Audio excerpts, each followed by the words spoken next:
Hello dear students, this is the lecture number 24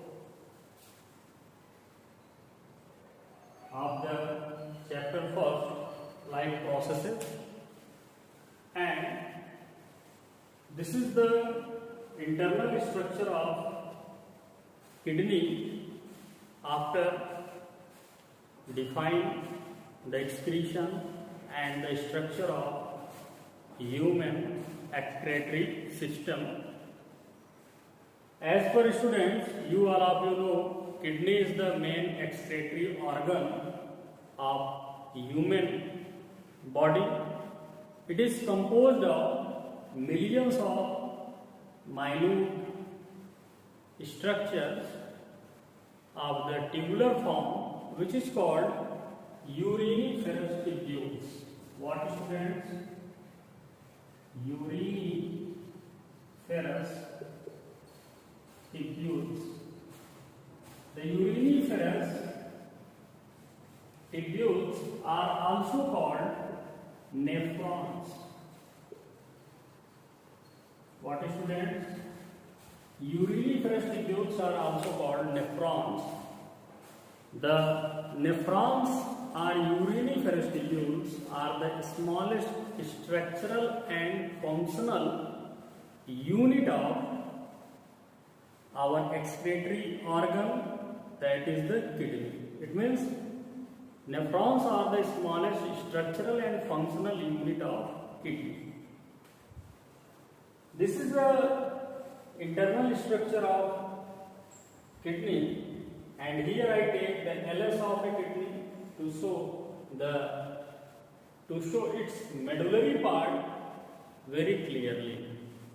So students, each kidney is covered by a layer of thick connective tissue that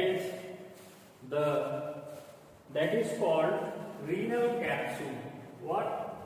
Renal capsule. This renal capsule can be easily peeled out. It means peel off, as we peel off the peel on a banana. So students, when we peel off this capsulated layer that comprises the cortex part of the kidney, then its medullary part have number of tissues structure. What are these tissue structures? Just going to define one by one. These are the pyramid shaped structure. About 7 to 9 pyramid type structures are present in the medullary part of the each kidney. This is the medulla part, and these are somewhat yellowish in color, whereas the cortex part is brownish in color. Is that clear? So students, these pyramid structures are framed by the smallest structural and functional unit, that is the uriniferous tubules. Each structure has number of ducts of Bertini. Just after the name of discoverer, the name of these ducts which are work for filtering the nitrogenous waste substances are known as duct of Bertini. So here is the pyramid. Each pyramids are lies on a stalk-like structure. That stalk-like structures are called calyx. When a calyx get or you can say that more branches from 2 to 8, then this is called major calyx. It means these stalk structure having a unite 2 to 8 stalks, then this is called major pyramid. And when individual are 1 to 2 stalk-like structures are present in each these shape of pyramids, then called minor calyx. As clearly illustrated in the diagram, each of the pyramids are separately arranged on a stalk-like structure, hence called minor calyx. And when more number of pyramids are arranged in the stalk-like structure from 2 to 8, this is called the major calyx. Is that clear? Now students, renal papillae. What are renal papillae? The renal papillae are just connective tissue structures having rich supply of the blood vessels as well as other connective tissues. They help in connecting the one of the structures as well as allow the rich supply of the blood vessels in them. These are called renal papillae.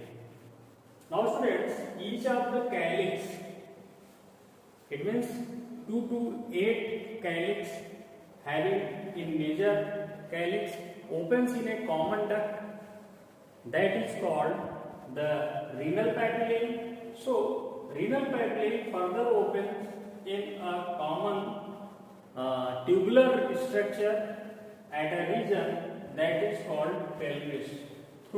And from the region of pelvis, the ureter arises from the point that is called hilus.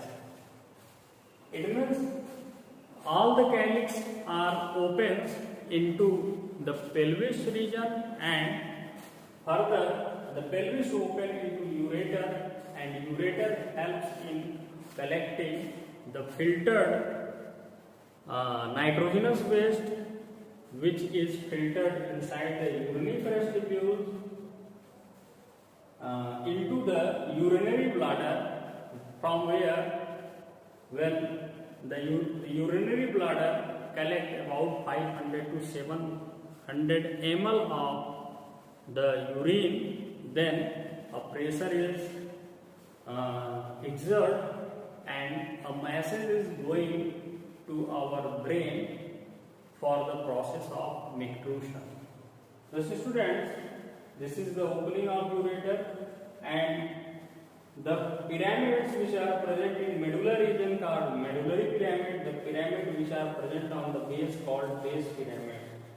Thus this is the internal structure of human kidney, and I hope you all of you understand the structure of internal